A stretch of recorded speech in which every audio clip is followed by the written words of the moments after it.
Joining me now, one of these people who will serve as a juror in Trump's impeachment trial, Democratic Senator Ed Markey of Massachusetts. What do you make of that reporting about the possibility of some of your colleagues on the Republican side voting to allow witnesses? Well, thus far I've been hopeful but not optimistic that we can find 4 Republicans who will break with the president so that they join with the 47 Democrats. So we have a majority to hear the witnesses, to get access to the documents, which we need to have a full and fair trial. So this is a new development, and perhaps we will have enough Republicans who stand up to the president. But I'm going to wait to see if it actually does happen, because it is going to require a lot of courage on the part of these senators to break with the president and to ensure that we have the witnesses which can cast direct light on what the president knew and when he knew it about this withholding of money from the Ukraine in return for an investigation of the Biden family. Speaking of an investigation into the Biden family, new reporting out from the New York Times tonight that's really it's both not surprising and shocking at the same time. This is a private forensic digital firm that has determined that Russians have already hacked the Ukrainian gas company Burisma at the center of impeachment. I'll read you a key paragraph here. It is not yet clear what the hackers found or precisely what they were searching for, but the experts say the timing and scale of the attack suggests the Russians could be searching for potentially embarrassing material on the Bidens, the same kind of information that Mr. Trump wanted from Ukraine when he pressed for investigation of the Bidens and Burisma, setting off a chain of events that led to his impeachment. Article also includes details about a very similar spear phishing attempt, like the one they used to get into Podesta's emails and hack the DNC. And this is all apparently, happening right now in front of us all.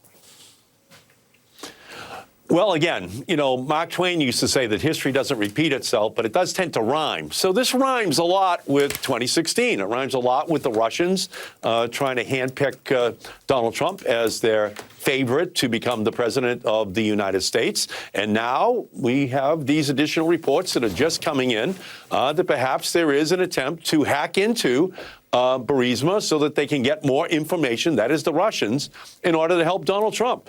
So this is all the more reason why the American people need all of the evidence, all of the witnesses that can testify as to what the president was trying to accomplish, because ultimately at the bottom of this whole case is that the Russians were occupying part of the Ukraine, and the Ukraine government needed $380 million in order to thwart it. So this always comes back to Putin. Nancy Pelosi is so right. All roads lead to Putin with Donald Trump, and this is just one more piece of evidence that is still happening, and that the Russians are just obsessed with ensuring that Donald Trump get reelected. There's something, to my mind, there's something sort of more than a little unnerving, quite unnerving, of watching essentially the same play be run again. Are you confident that the system of American elections is essentially fortified against essentially a repeat of 2016? We have to be on high alert. We have to just assume that the Russians and others are going to be trying to hack into our elections, influence the outcome, handpick Donald Trump as their president.